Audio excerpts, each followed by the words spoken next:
Bonjour les amis, bienvenue dans cette nouvelle vidéo. Alors, je suis à Saint-Victor-d'Épine. Alors, c'était pas pour le boulot au départ, alors je suis obligé de faire ça, j'ai ressorti, mais c'est pour voir un petit peu l'écran, ce que ça donne, parce que là, je ne vois absolument pas l'écran, je suis obligé de les enlever, parce que je vois pas du tout mon image de retour, mais je suis à l'ombre, alors ça va, mais ça y est, on va les mettre en mode, voilà, c'est plus rigolo comme ça, voilà, là ça le fait plus, hein, c'est un petit peu la tradition de deux ou trois nomades, semi-nomades, vadrouilleurs, promeneurs et vinelifers. Voilà, un peu de lumière, ça fait ressortir tous les défauts que j'ai en ce moment. Mais c'est pas grave, c'est la vie, il faut faire avec. Donc je suis à Saint-Victor-d'Épine, non pas pour une balade, mais je joins l'utile à l'agréable. C'était pour le boulot, parce que j'ai repris mes activités. Et là, j'ai fait le nettoyage d'une tombe pour une cliente. Voilà, et c'est un petit boulot. Alors je fais plus que des tombes, hein. J'ai étendu mon activité à d'autres nettoyages, mais l'avantage c'est qu'on vient dans des petits coins comme ça. Alors l'hiver c'est un petit peu plus chiant, mais il y a moins de boulot aussi. Mais l'été ça permet d'être dans des petits coins agréables comme celui-là, en pleine campagne. Donc voilà, donc j'ai dit je vais tourner la vidéo de cette semaine à l'occasion de cette intervention-là que j'ai faite cet après-midi. Et puis là, je viens de finir. Donc voilà, donc les nouvelles. Il n'y a pas grand-chose cette semaine. Vous avez vu la semaine dernière, achat de matériel. Pour ce qui est de l'ordinateur, alors c'est nickel. Il y a la technologie SSD que je ne connaissais absolument pas, qui fait que quand j'allume l'ordinateur, il démarre tout de suite. Enfin, je suis vraiment content. Il a 8 Go de RAM, donc pour les montages ça va être nickel. Et bon, je pourrais pas lui demander des merveilles, mais 8 Go de RAM pour un petit ordinateur comme ça. Et puis il a une carte graphique tout à fait correcte. Donc je suis bien content.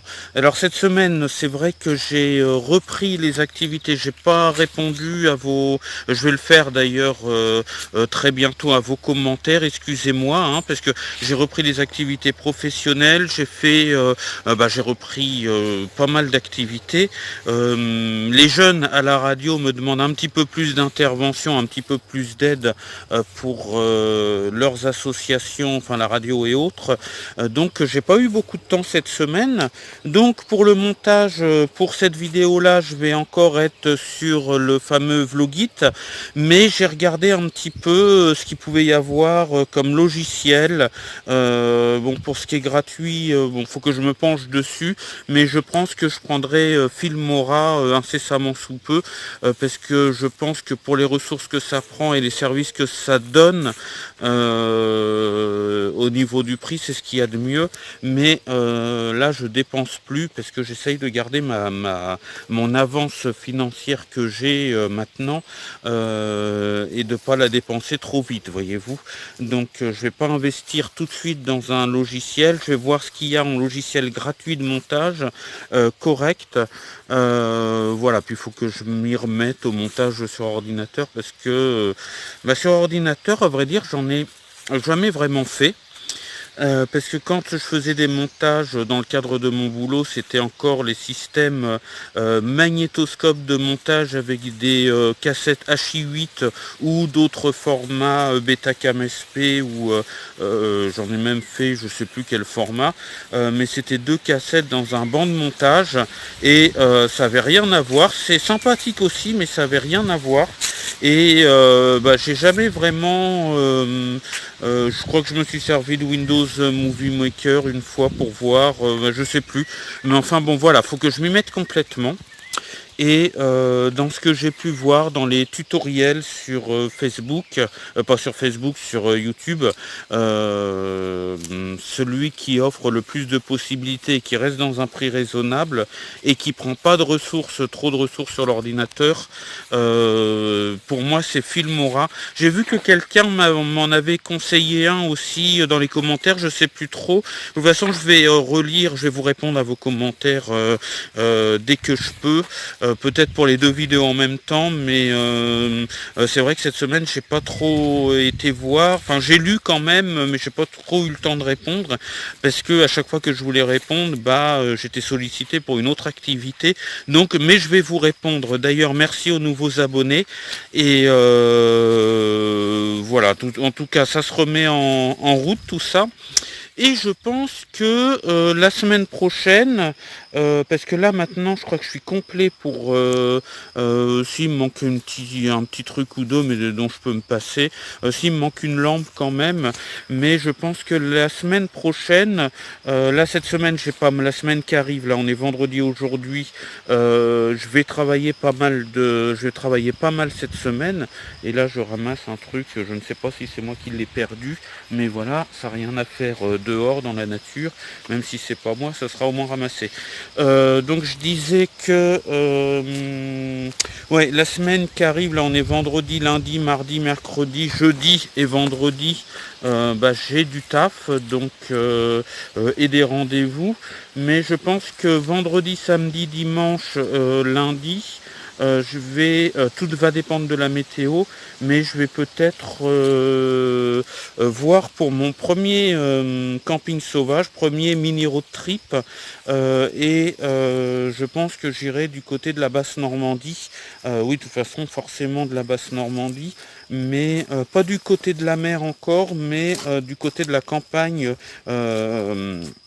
Là où on fabrique le camembert, voilà, parce que c'est un endroit qui fait partie de mes souvenirs, donc je voudrais aller faire un petit tour par là-bas, donc je vais étudier les endroits où il y a de la forêt, où je pourrais éventuellement planter ma tente pour une nuit, 2 nuits, et puis voilà, donc ça je fais ça cette semaine, et puis je prépare ça cette semaine, avec une semaine un peu plus chargée parce que c'est la reprise, et puis après je sais pas trop comment ça va se faire, mais je suis quand même là il fait beau depuis plusieurs jours, il fait beau et j'ai plaisir à rouler en scooter. Oui, je vous avais dit quand j'avais été à Lisieux que je m'inquiétais pour l'essence, mais non, je suis revenu de Lisieux, j'ai fait le plein là-bas. Je suis revenu de Lisieux, j'ai fait pas mal de kilomètres depuis, et puis non, c'est peut-être la jauge qui déconnait, parce que quand j'ai ouvert le bouchon, il restait quand même pas mal d'essence. J'avais fait quand même le plein pour être sûr, hein, parce que tomber en rate d'essence, mais je sais pas, assez allumé, assez réteinte après, je sais pas trop, ça a peut-être bugué, mais là j'ai aucun problème. Donc j'ai fait mon retour de Lisieux, je suis allé faire pas mal de fois des allers-retours dans Bernay, j'ai fait des allers-retours de 20-30 km, voilà, et il me réclame rien, il a pas soif, et j'ai ouvert tout à l'heure le bouchon. On voit toujours un bon niveau d'essence, donc voilà, j'avais peur que qu'il ait une autonomie vraiment pas plus de 50 km, mais non, normalement c'est à peu près 2,5 litres pour 100 km, et j'ai un réservoir qui fait 5,5 litres, donc je devrais être à peu près tranquille. Mais pour quand je vais faire de la route, j'ai un bidon de 2 litres, un ancien bidon de lessive tout simplement, que je mettrai dans le sac pour au cas où je tombe en rate d'essence et qu'il n'y ait pas de pompe à essence avant un certain nombre de kilomètres. Alors sur le scooter, il y a toujours, là je suis en train de charger la cigarette électronique grâce à mon système qui marche toujours très bien. Donc la cigarette électronique est là, d'ailleurs elle est chargée quasiment. Donc ça marche très bien, il n'y a aucun impact sur la batterie.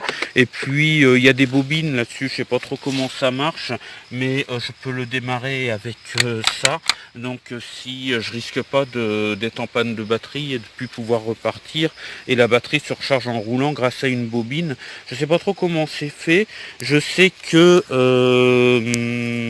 le phare qui est devant là marche grâce à une bobine.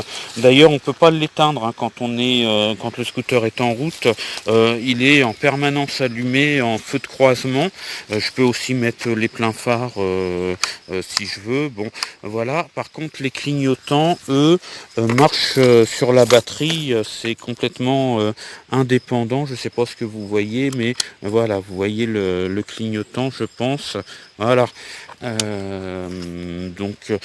voilà, mais ça c'est un avantage, même si j'étais amené à vider la batterie en branchant la tablette, le téléphone, la cigarette électronique, un soir où je bouge pas trop et que je recharge de trop, eh bien je pourrais quand même repartir grâce au système de démarrage au kick qui marche très bien. D'ailleurs, il marche mieux que des fois le système à clé, là, le système de démarreur, il a un petit peu du mal et souvent quand il n'a pas tourné depuis longtemps, j'arrive pas à le démarrer avec ça. Autre système aussi, bon bah là c'est pour mettre le téléphone pour Oise, parce que ça sert bien Oise, donc là avec un petit peu de double face, hein, c'est vraiment à l'arrache.com, mais ça fonctionne, je mets le téléphone là-dedans, je le mets à charger sur la batterie, j'ai Oise, le seul truc qu'il y a c'est que des fois j'ai du mal à voir l'écran à cause du soleil, mais ça dans les voitures c'est pareil. Et puis autre système pour avoir les choses sous la main dont j'ai besoin, j'avais une sacoche dont je me servais pas beaucoup. J'ai demandé à ma mère de me faire un petit crochet là pour pas la perdre en route.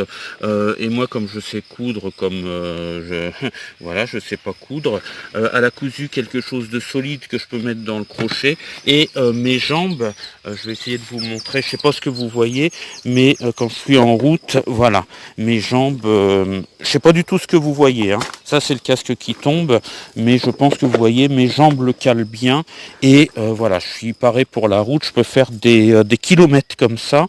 Donc ça fonctionne bien. Et là-dedans, voilà, j'ai mis le sac à dos là, mais ce sera un gros sac. J'ai mis le sac à dos pour pas l'avoir sur les épaules. J'ai un peu de matériel pour travailler dedans, des brosses, du savon noir, voilà. Mais là je mettrai mon sac de voyage là, mon sac à dos de voyage là et le sac que vous avez vu dans une vidéo quand je vous ai montré le matériel un petit peu derrière, et avec ça j'ai la place de mettre tout le matériel. Et puis bon bah là-dedans il y a mes papiers, les papiers du scooter, de quoi boire un coup, pas du pastis, hein, de l'eau, hein, restons sobres. Le portefeuille, ça c'est du liquide pour la cigarette électronique, ça parce que j'ai mal au crâne aujourd'hui et j'arrive pas à me débarrasser de ce mal de crâne. Un câble de rechange, des mouchoirs, enfin ce que j'aime bien avoir sous la main sans être obligé d'aller chercher dans des sacs à dos. J'ai aussi la grosse batterie que j'ai réussi à remettre en route, la grosse batterie de secours qui recharge, j'ai testé avec la tablette, elle recharge 2 fois la tablette plus 2 fois le portable, ou alors 4 ou 5 fois le portable tout seul. Donc ça c'est aussi de l'autonomie électrique et c'est pas plus mal. Donc voilà pour les nouvelles. Donc je suis en train de sérieusement de me préparer.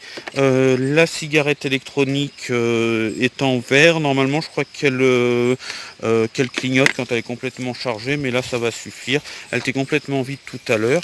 Je remets ça aussi parce que je trouve que c'est une tradition un petit peu, les lunettes rétractables qui nous donnent un petit air de sympathique, on va dire. Voilà pour les nouvelles de cette semaine. Je continue à vous remercier vraiment de votre soutien, et j'ai failli faire tomber le téléphone, c'est pas grave. Je vous remercie vraiment de votre soutien, de vos pouces bleus. Depuis le début de mon aventure, vous voyez que ça n'a pas été facile. Le but de cette chaîne YouTube, c'est de montrer que on peut se retrouver dans la grosse merde, et vous en avez eu la preuve par A plus B, que on peut avoir quand même des objectifs, des projets, et les mener à bien. Alors moi je suis pas arrivé au bout de mes objectifs parce que mes balades vont se faire à moins de 100 km, quoique je peux dépasser 100 km, je dis ça, mais voilà, mais avec un scooter de location qui m'appartient pas, mais on est quand même sur la bonne piste, parce que rappelez-vous les vidéos du début, j'étais déjà dans la merde au début, et après il y a eu des mauvaises surprises tout au long de l'automne, de l'hiver. Ça a été une catastrophe pour moi.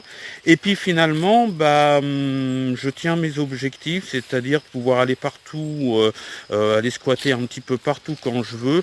Et puis j'espère que l'année prochaine, il y aura une étape de plus de franchie dans mon objectif, c'est-à-dire être le plus souvent possible sur les routes avec un petit véhicule dans lequel je pourrais habiter peut-être la moitié, voire les 3/4 de l'année, tout en continuant à travailler, en étant libre, voilà. Donc on va essayer de mettre ça en route, mais on sort d'une période où je pouvais même plus me payer un café en ville à cause des conneries de l'administration. Et faut tenir bon. Faut pas lâcher l'affaire, faut pas écouter aussi autour de soi. J'ai eu des petites, rien que pour mon travail, mais pourquoi tu fais dans les cimetières alors que tu pourrais trouver un boulot, tu aurais 1000 € de plus,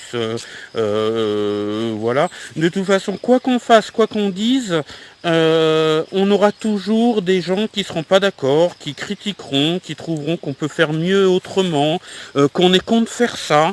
Voilà, dans les commentaires, j'ai jamais eu ça. Mais dans la vraie vie, j'ai entendu des réflexions. Voilà, il y a qu'à se mettre au RSA et puis pas travailler en plus, ou alors oui, mais le RSA c'est bien gentil, mais voilà. Sauf que il y a beaucoup de gens quand ils sont au RSA, ils travaillent, et ça on a tendance à l'oublier. J'ai vu pour la prime, les réactions des gens pour la prime de pas de Noël en l'occurrence, la petite prime de 150 €. C'est vrai qu'il y a un côté injuste, c'est-à-dire que pour moi, ceux qui travaillent, qui sont au SMIC, devrait avoir cette prime-là, non pas seulement une fois, mais tous les mois, avoir un salaire plus fort de 150 €. Mais il y a d'autres gens qui disent oui, c'est pas juste, etc., etc. Au RSA, c'est des feignants. Sachez qu'il y a beaucoup d'assistantes de vie, par exemple, pour donner une idée de métier, il y a beaucoup d'assistantes de vie qui sont au RSA. C'est-à-dire que elles sont payées par leur travail évidemment, mais bien souvent le taux horaire de travail est payé une misère, et tout dépend le nombre d'heures qu'elles font. Il y a des moments où elles font moins d'heures, donc c'est le RSA qui essaye d'amener à un SMIC, voilà. Et il y a beaucoup de gens qui travaillent, qui sont au RSA, qui se lèvent tous les matins comme les autres, et quand ils travaillent pas, ils doivent lutter pour l'administration. Vous avez vu les aventures que j'ai eues pendant les 6 derniers mois, et ils sont là-dedans, et puis en même temps ils doivent travailler, donc c'est pas forcément facile pour eux. Donc voilà, sachez, pour ceux qui pensent que c'est pas juste, qu'au RSA quand on apprendra à se lever le matin et tout ça, je peux vous assurer qu'il y a une bonne partie des gens, et je pense que la majorité des gens qui sont au RSA travaillent et se lèvent le matin. C'est pas parce qu'on est au RSA qu'on ne travaille pas, c'est plus les mêmes conditions que le RMI. Donc ça, il faut bien se le mettre dans la tête. Et puis c'est l'offre du travail qui existe aujourd'hui sur le marché qui fait que il y a beaucoup d'entreprises qui ont besoin de gens, mais peu de temps, ou pour peu d'heures, ou ils peuvent pas payer beaucoup. Alors on n'arrive jamais au SMIC, et il manque 2 heures de travail dans la semaine, puis du coup on passe, au lieu de passer de 1100 €, ça devient du 900 ou du 850 €. Bon voilà, c'est ça, c'est un petit peu compliqué. Bref, on va pas faire de débat là-dessus. Moi je travaille de différentes façons, je garde ma liberté, j'ai besoin du RSA pour compléter les mois où c'est plus difficile. difficile, voire pour vivre. Mais voilà, comme beaucoup, je suis au RSA, mais je travaille et je travaille quand je peux travailler. Voilà. Je vous dis à la semaine prochaine. Je vous dis ciao, bye bye, sortez couverts et portez-vous bien. Moi, je profite de cette petite balade après la petite journée de boulot. Et puis, je vous remercie encore de vous abonner, de mettre des commentaires, de mettre un petit pouce bleu ou pouce rouge. Pouce en bas, j'en ai eu qu'un de toutes mes vidéos, sachant que j'ai à peu près tenu une vidéo par semaine, par week-end. Tant mieux, je vous remercie. J'ai eu quelques abonnés en moins, mais qui sont toujours remplacés. Je crois qu'il y a même souvent des bugs sur Facebook. Parce qu'à chaque fois que je mets une vidéo, je perds 2, 3, 4 abonnés, mais je sais pas si c'est les mêmes, mais le nombre se rétablit et il y en a des fois un ou deux en plus. Et j'arrive pas à savoir, j'avais des notifications avant parce que j'ai l'application YouTube Studio, je crois que ça s'appelle, mais des fois ça m'annonce vous avez tel nouvel abonné, donc là je m'abonne aux chaînes en général des abonnés qui arrivent, mais ça me le dit pas pour tout le monde et c'est rare que ça me le dise. Des fois je gagne 4 abonnés, ça m'a indiqué un seul abonné, un tel s'est abonné à votre chaîne, donc je ne sais pas trop. Mais bon, on est aux 130 abonnés ou aux 129, je sais plus. J'espérais pas ça. Voilà. Et à partir de la semaine prochaine, quand on partira vraiment en vadrouille, on fera un petit peu plus de pub. Et puis voilà. Allez, je vous laisse. Je vous dis ciao, bye bye, sortez couverts et portez-vous bien. À la semaine prochaine avec de nouvelles aventures pour gérer squatter partout.